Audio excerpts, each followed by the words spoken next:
Hello Gizbos and welcome to the first video ever for FIFA 22 Portsmouth Creative Career Mode. So we start the season in August now and we're ready, up and running. We've had obviously a successful pre-season. We won the friendly tournament and we're looking forward to get going, as they say, in League One. It's going to be a tough season. I know the gameplay from what I've seen is tougher, the way to control people is tougher, and the defending is much more tougher as well. But what I do like is the new look, especially on this next gen console and all the sort of features. We come out wearing a blue tracksuit, which is actually really nice. I'm not going to lie, I quite like that, and it was quite nice to see that come out in a tracksuit instead of just our kit. That is the formation that we're going with, and of course we are looking forward to seeing how we do in our first season on FIFA 22. And again, a lot of people have changed. Ian's in goal, Novio's at right back, Chris is at centre back. So a lot of things have changed.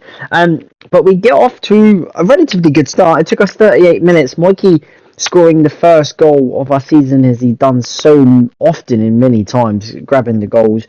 But it was all down to the work of Paul putting his leg out, kind of doing the splits really, for us to take the lead. Really bad second half. Defended quite well up until this point. Went under Dan. I think it took a deflection off Dan, which meant why Ian was going one way, and then as he dived, it went under Ian. But yeah, really hard there, and we nearly come away with all 3 points. Joe's curling effort just zipping past the far post, but it did end as a 1-1 draw. So not really the perfect start, but good enough to draw away. What I really liked again next gen, we played Plymouth in the Cup. They class it as a derby, but I just like all this, seeing the fans walking through the turnstiles, the groundsmen doing stuff on the pitch. I just really like the little features and just little ads that they've done into the game. And whilst that was really good, our defending was really poor here. Makeshift team, 10 changes to this team, in all fairness. And I think Kieran Agard, I think that is signed for Plymouth, from MK Dons, gave Plymouth a lead after 5 minutes.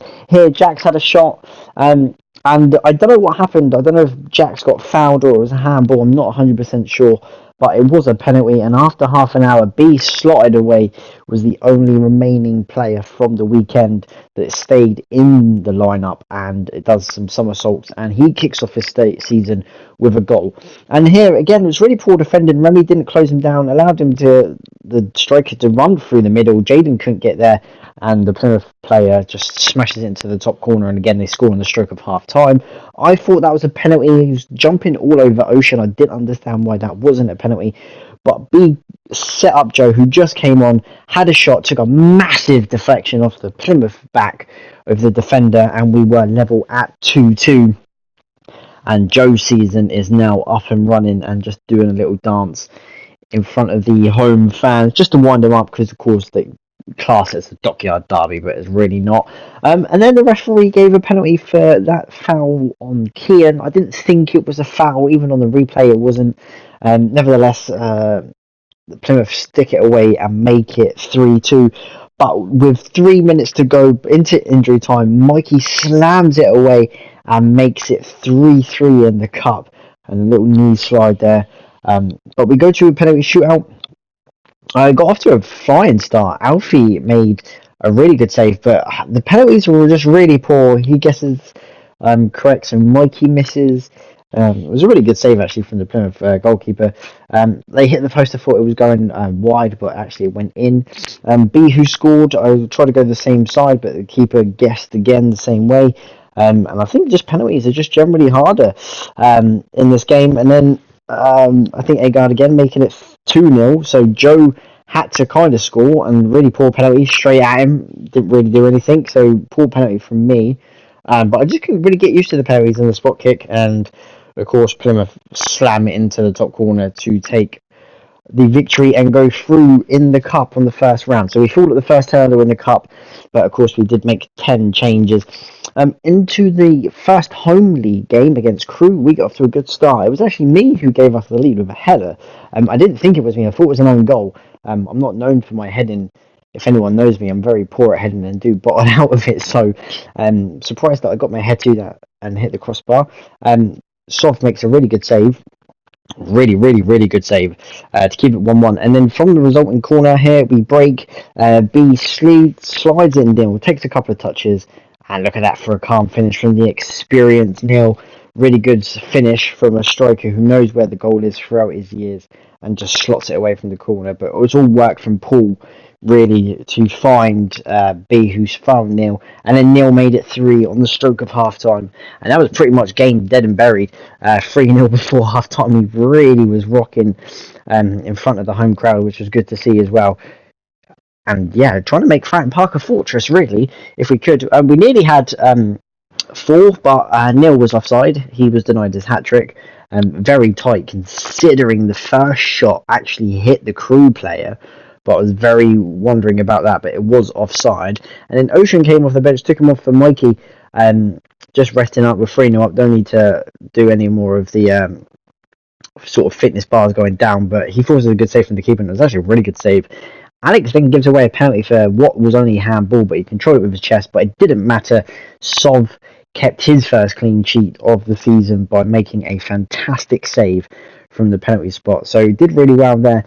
And when it matters, B beats the defender, beats the left back, 1-on-1 with the goalkeeper. I expected him to score, but as I said, the keepers are so much better in this game. They are unbelievable. You see with a couple of saves from Sov, and then there from their Shrewsbury goalkeeper, but it took something special to beat him, and it was from Paul Hooper, who let rip an absolute wonderful strike into the far corner and celebrate in really cool fashion in the corner.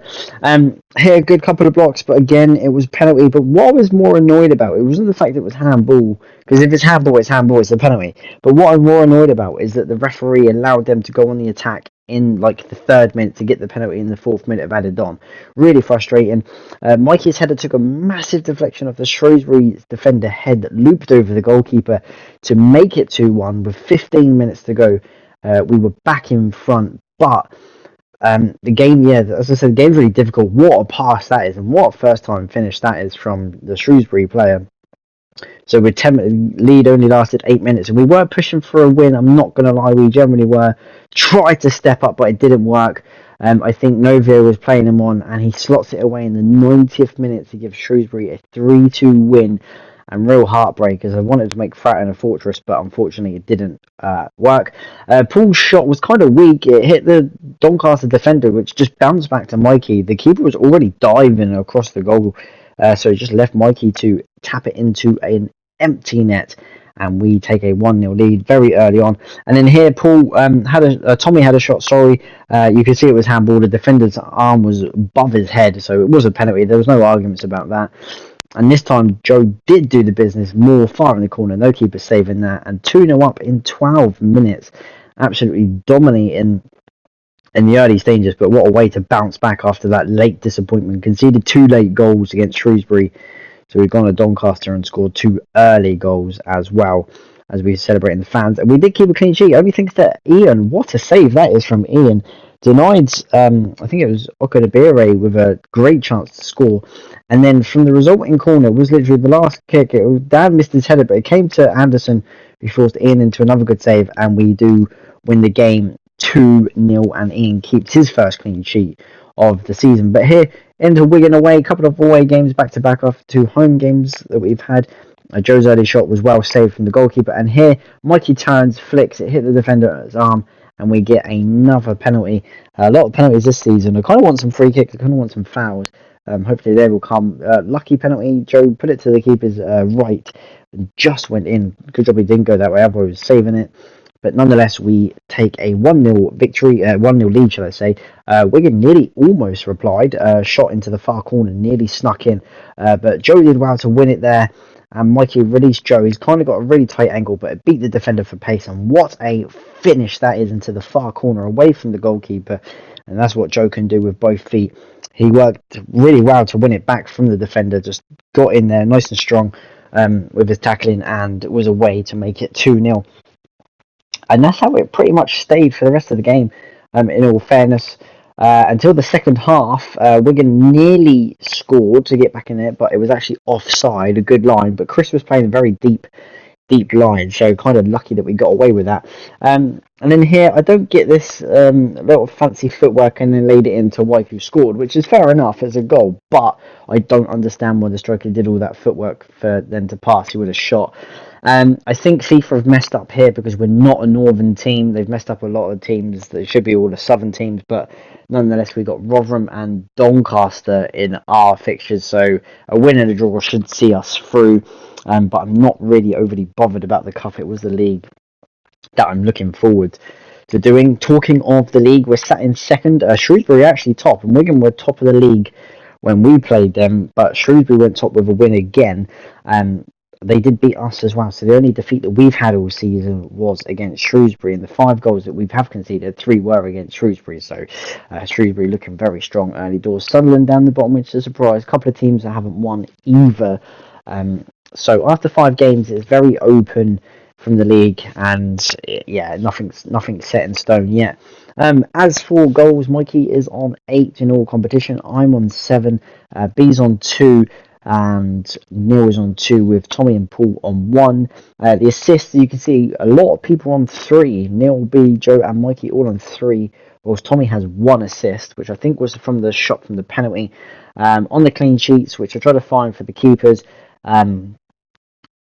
Sob and Ian both have 1 clean sheet. Alfie unfortunately doesn't have the clean sheet just yet because he didn't keep it in the Plymouth game.